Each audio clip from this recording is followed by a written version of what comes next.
Thanks for joining us on the John Mendola Show. We're driven by McCarthy Tire and Automotive Centers. Joining us right now is the beat writer for the Times leader for District 2 Wrestling, Dave Rosengrant.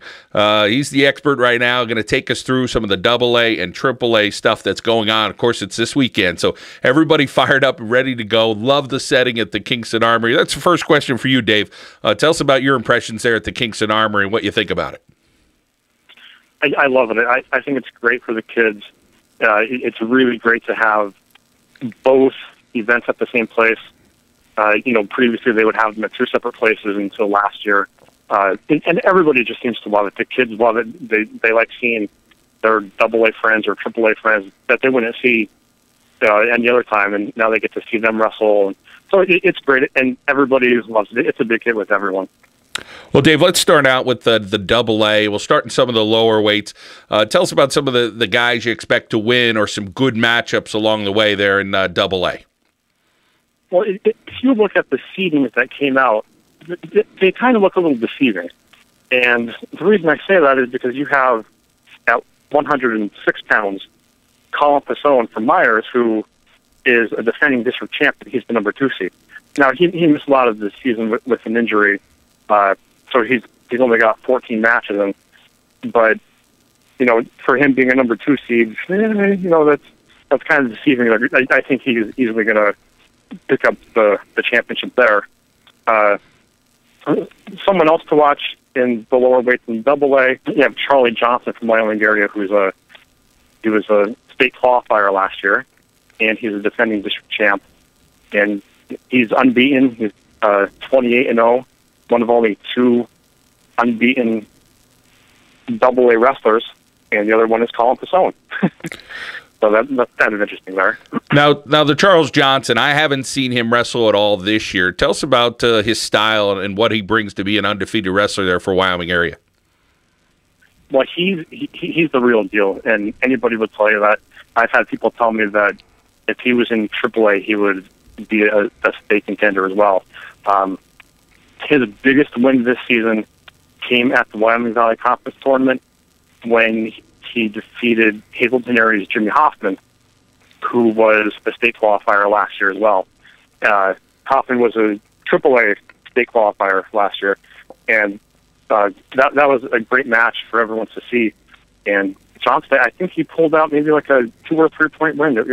It was, he got a couple points late to pull away, but yeah, he's the real deal. He's missed a couple matches here and there this year, but probably just getting rested up and things like that.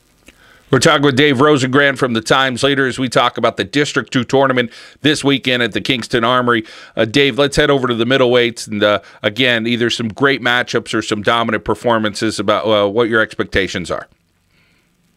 Look at 152. That is a brutal bracket. There's no other way to put that.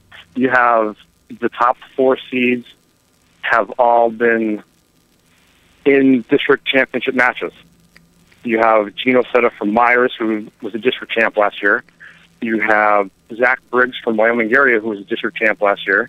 You have Matt Judge from Valley View, who was runner-up in AAA last year.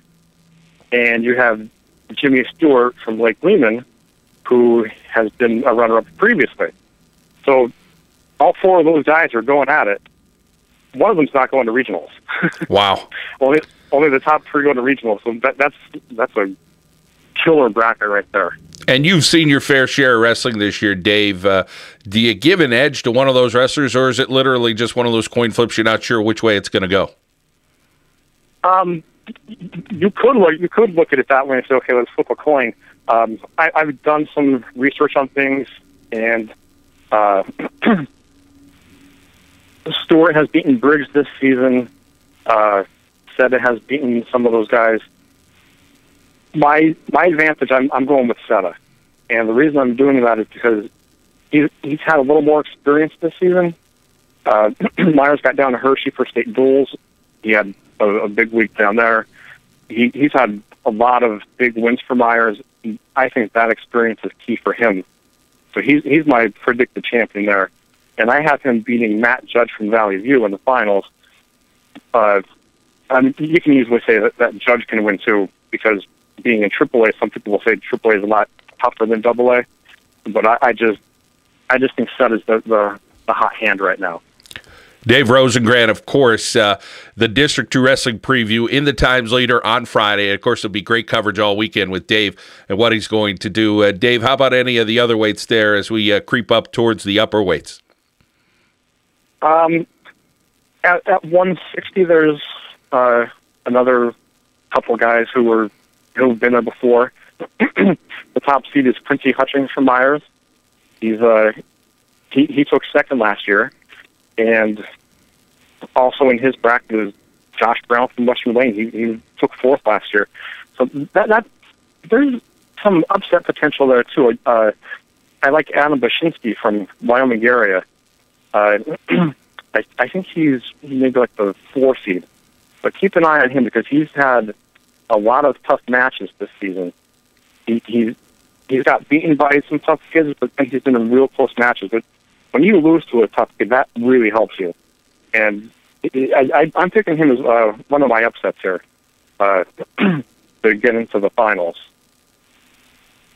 And then, Dave, how about if we move along to the upper weights as far as some? I'm looking forward to the heavyweight bracket, that's for sure. But anybody else in there that you see that could go a different way or an upset? Well, let's touch on the heavyweight bracket for a minute because you have one of the best heavyweights in the state with Saul Wilkins from GAR. He's ranked 3rd in the state according to PA Power Wrestling. And, I mean, I don't see anybody beating him. Does the Vaneski kid out of Valley View have a chance? I mean, he told me, I talked to him this past week, that, you know, he kind of went out for wrestling here. He's a kid who did some boxing at one point. He's a big lineman who's going to Rutgers. Again, you may not have seen him because he's been wrestling up at Valley View all year, but what are you hearing about him? You know, I've heard people who've seen him, and, you know, he's like that. And I guess you can kind of compare him to Saul because Saul, he was only out for wrestling last year. It was his first year after playing football. His dominant sport is football. So I guess they're similar in that aspect. But from seeing Saul all season and just how dominant he's been, it's hard not to pick him. I mean, he went down to Beast of the East, a great tournament, and he took second at that tournament. There's so many big names in that tournament. For him to take second, I guess that's why I'm leaning so heavily towards Wilkins right there. And you get to know Saul Wilkins. What a great young man he is. And as you said, Dave, what a great story about him just kind of going out for wrestling and poking around. And he's got the speed of Zach Faust to practice. He's got some of his coaches that are bigger than him. So he's getting the best of both worlds. And just he's solid 230 pounds.